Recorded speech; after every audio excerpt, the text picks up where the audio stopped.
Hello বন্ধুরা, কেমন আছেন? আজকে আমরা কলার জমিতে পানি দিচ্ছিলাম সকাল থেকেই। তো আব্বু সকালবেলায় উঠে চলে গেছে, আমি কিছুক্ষণ পরে আসছি, প্রায় 8টার দিকে সকাল।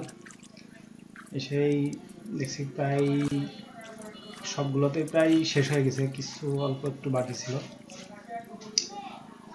তো এটা এই যে জমির কলাটা বিক্রি হয়ে গেছে সেই জমিতে পানি দেওয়া হচ্ছে এখন বর্তমানে। আর আরেকটা, হ্যাঁ, এখন এই মুহূর্তে বসে আছি কলার জমিতে। আর এই জমির যে পিছনে যে কলাটা দেখতেছেন, এই জমির কলা আজকে মূলত কাটার কথা আছে। তো তাদের জন্য অপেক্ষা আছি। আর তারা ফোন দিছিল কিছুক্ষণ আগে, প্রায় ঘন্টাখানেক আগে, তারা আসবে। তো এখনো পর্যন্ত পৌঁছায়নি, তাই এখানে একটু ছায়া আছে আর ছায়ার নিচে বসে আছি তাদের অপেক্ষায়।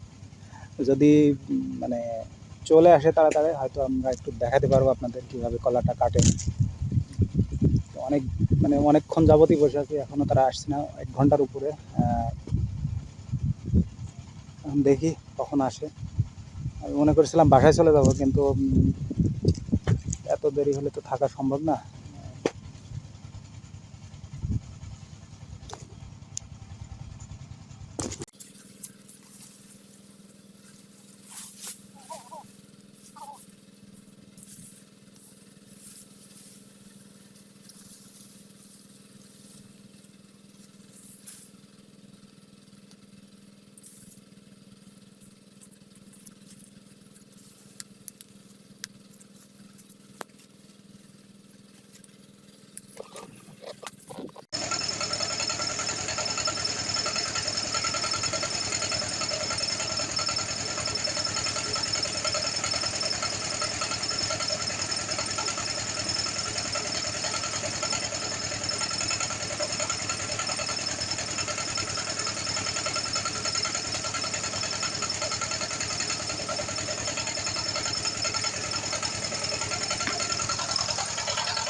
গতকাল থেকে আমাদের এই জমিগুলোতে পানি চলছে, এবং মনে হয় আগামীকাল পর্যন্ত পানি দেওয়া লাগবে। গতকালকে আমি আসার সময় পাইনি, আজকে একটু আসলাম।